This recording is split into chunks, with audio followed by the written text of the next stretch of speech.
welcome to Sagnut. Now let's go over some news. Now I'm sure by now you've heard that Microsoft has announced their new console, Xbox One. Actually, I'm no longer going to be calling it a gaming console. It's now just an entertainment system for all purposes here on forward. And this conference was so epic. Actually, it wasn't really epic at all. There's very little epicness, but we did get to see what the Xbox One looks like, which, well, looks like a giant box. Hey, but the controller looks neat, and it comes with a Kinect that will be able to watch you and see that it's you playing the game. Kinda creepy, but kinda cool.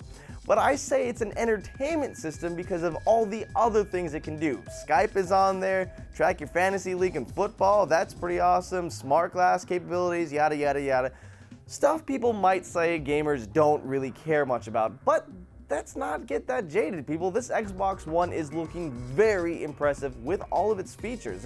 Let's really realize that we are in the future, and this is definitely something you'd see in a sci-fi movie. But what else was announced? Well, we saw a bunch of sports games from EA. A Halo TV show was announced. That's neat, with Steven Spielberg attached to it.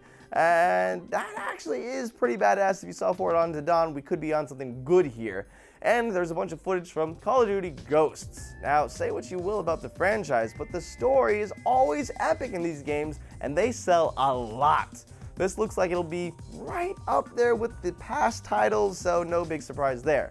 Oh, and you have a dog in this game. That's cool. And there's fish in the ocean. Fish and dogs. Call of Duty Ghosts and Animals, I'm calling it. But really, that was about it. Not too many games were announced outside of 15 exclusives are planned right now, and 8 of which are new franchises. This is a huge number, kind of blowing PlayStation out of the water there. Now, not even a release date yet, so looks like we're going to be waiting till E3 for all of that information, and the Joven Hawk announcement we must wait just a little bit longer for. We'll be giving you a much more extensive look into the Xbox One this Saturday on Gamer Nation, so be sure to check that out. Now, we're going over to Soinky with some Battlefield 4 news. With all the Xbox excitement yesterday and all the news about fantasy football and snapping browsers to games and weird hand gestures. Oh, and how can I forget about the reveal trailer for the new Call of Duty Ghosts? Some news about the Xbox One was a bit glossed over yesterday, so why don't we go over that? One thing that was highlighted at the press conference yesterday was EA's partnership with Microsoft for the new Xbox, so it should be no surprise that Battlefield 4 will be coming to the Xbox One, which is pretty awesome. A screenshot on the next-gen console version of BF4 was released yesterday, and it looks pretty impressive. Here's a look at that screenshot just in case you missed it. I'll be very interested to see a graphical comparison between the Xbox One version and the PC version when the game releases, which according to DSO Gaming will be sometime this fall. One thing that everyone can be excited about, regardless of what platform they'll be running the game on, is that the new game will be running on Frostbite 3, which I'm assuming means that it will be realer than real life. That's the thing, right? I think I just came up with EA's new slogan, Frostbite 3, realer than real. Man, these f***ing people really gotta start paying me money. Well, an interesting move from Nintendo. It appears they've started claiming the ad revenue from YouTubers posting Let's Play and other footage of Nintendo games. This means that those YouTubers who were making money off their Nintendo gameplay videos will now have that revenue go to Nintendo instead. Wow, I'd sure hate to be one of those chumps that makes a living off video game videos. Wait a minute, I am one of those chumps!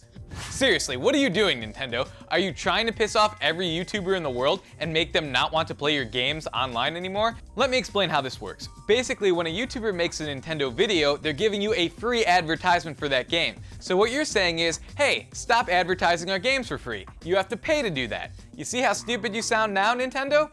Alright, in all seriousness though, I know you guys need to make money. You're a business and your goal is to create revenue. I understand that. And that's why I'm gonna help you out. You see, I have a bold new money-making scheme for you guys, and I'm just gonna give it to you for free. So here it is. Make games. You know, games, those things you used to make for your other systems, but mysteriously stopped doing for the Wii U? Yeah, start doing that again. I know it's a radical concept, what with you being a video game company and all, but, you know, why not just give it a shot and see what happens? Alright guys, that's all for today. Make sure and hit the comments below to tell us what you thought about these stories, and we'll see you next time. Bye-bye.